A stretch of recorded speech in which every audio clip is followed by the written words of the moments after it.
A very happy day for you all children. So last week we saw migration and urbanization lesson. We have just started and we have stopped till political causes of migration. Okay, and this pull factors and push factor we saw. And today we are going to see the second class of this lesson, types of migration. So types of migration we have on the basis of three types, okay, based on the movements associated with administrative limits, and B, based on the willingness of the migrants for migration, and C, based on the duration of stay of migrants in the place of destination. Okay, so we are going to see one by one. So A point we are going to see on the based on the movement associated with administrative limits. So under this we have 2 points. One is internal migration, second one is international migration. Okay, you have this in page number 104 and 114 and 115. Okay, yes, we'll see what is it. Internal migration, the movement of people within a country is known as internal migration. The people or group of people, those who migrate from one place to another place within the country, is called as what? Internal migration. And internal migration has 4 categories. We will see what are they. So before it, we will see, do you know? Okay, female migrants. Female migrants outnumber male migrants in Europe, Northern America, Oceania and Latin America and the Caribbean, while in Africa and Asia, particularly Western Asia, migrants are predominantly men. So when compared to these countries, the migrants are predominantly men. This is according to 2017 migration, that is international migration report. Yes, the first point we'll see, rural to urban migration. We'll see what is rural to urban migration. Very simple. In rural, what is rural actually? Rural is village, isn't it? Village. Whereas urban is what? Town, right? Town. So from village to town, that is called as what? Rural to urban migration. It is the movement of population from rural areas to growing towns and cities, mainly in search of employment, education and recreation facilities. Okay, some of the people, they migrate from village to town in search of good employment facility, in search of good education, to get more education or higher education, okay, and for the recreation facility. Okay, so for this purpose, people are migrating from rural area to urban area. That is called as what? Rural to urban migration. Got it? Next one.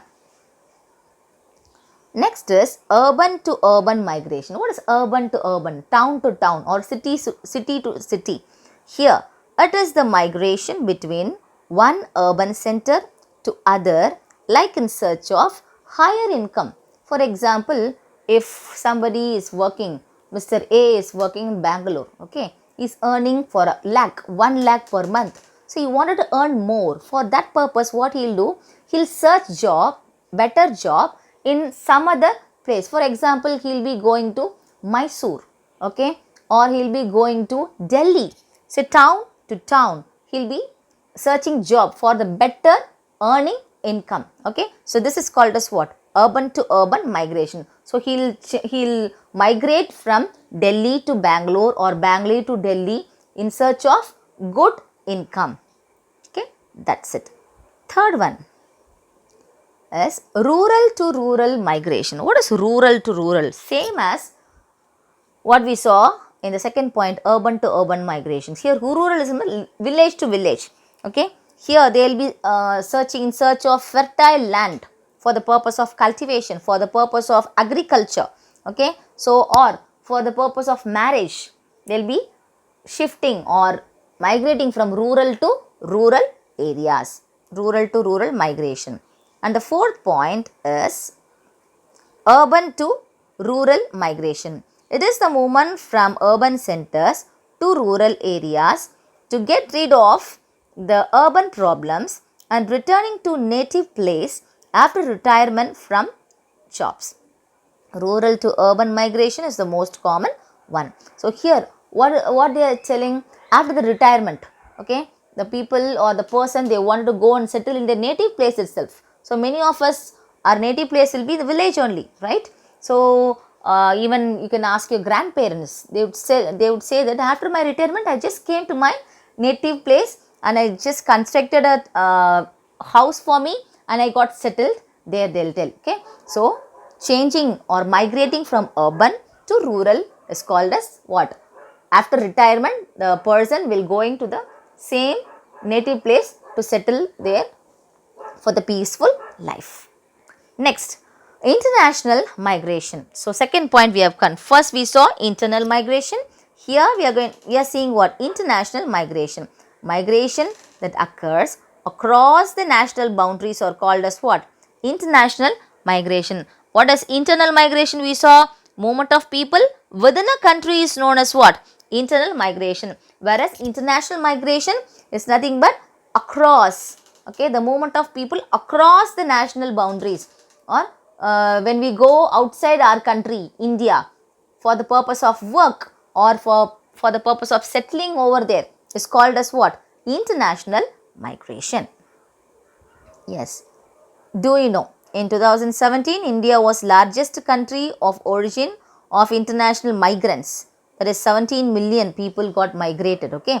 Followed Mexico, 13 million, okay, according to 2017's report or survey. Next, B point, this is in page number 115 in your book, okay. Based on the willingness of the migrants for migration. Okay, first point, voluntary migration. Second point, involuntary or forced migration. We have only 2 points under this, okay. Voluntary, okay, what is voluntary? Okay, if the migration takes place on people's free will, initiative and desire to live in a better place and to improve their financial status, the migration is said to be voluntary, okay. When a person takes decision according to his own will, free of mind, okay, he just wanted to go to other place for the better life, for the better financial status, voluntarily he is taking decision, isn't it? So that is called as what migration? Voluntary migration. Next, second one is involuntary or forced migration. Forced migration, what is it is? What it is? If the migration takes place against the will of migrants, against the will, here, against, okay, against the will of migrants, the migration is termed as involuntary migration. That is, the push factors like war may force a people to emigrate from a place is of this type. For example, if there is natural calamities, okay, like cyclone, like flood, like war, the person or the group of people will be forced to move from that place to some other better place for their protection, okay. So this is called as what? Involuntary or forced migration. Got clear? Okay. Last point. So before last point, we'll just see what it is. This is share of regions in world population and international migrants by origin according to 2017. Africa, Asia, Europe, Latin America and Caribbean, North America, Oceania, unknown, this is unknown place given, world. So these are the total population of this particular continents, percentage of global population according to 2017, international migrants of origin, percentage of international migrants, okay. So these are the some of the survey they have given according to 2017. Just we'll go to next one, last point. Based on the duration of stay of migrants in the place of destination. So what is this stay of migrants? Okay, according to the destination, okay, they will be having some duration. What are the duration? We'll see. First one is short term migration. Second one is long-term migration, and third one is seasonal migration. Only 3 points which comes under this. We'll see what are they. First one is short-term migration. In this kind of migration, the migrants stay outside only for a short duration before returning to the place of origin. The duration may be from a few days or few months. Okay, for short period, the migrants will change or migrate from one place to another place. Is called as what? Short-term migration. Here, next comes to long-term migration. It is a kind of migration in which the migrants stay outside at least for few years. For few years. Whereas in short term, few days or few months. After few days or few months, they will come back to their original place. And in long term migration, after few, they will be staying for few years. This is called as what? Long term migration. And last one is seasonal migration. This type of migration, usually a group of people migrates from their native place during a particular season and returns after end of that season. So, when season comes, they change that place to a better place. Till the season gets over, they won't come to their own place, the native place. After the season gets over, they will come back to their original place. People migrating to hill stations during summer. During summer, they can't stay in their place. For that purpose, what they do, they migrate from that place to a hilly place for the better weather. Okay, and the migrations of agricultural works during sowing seasons belong to the category.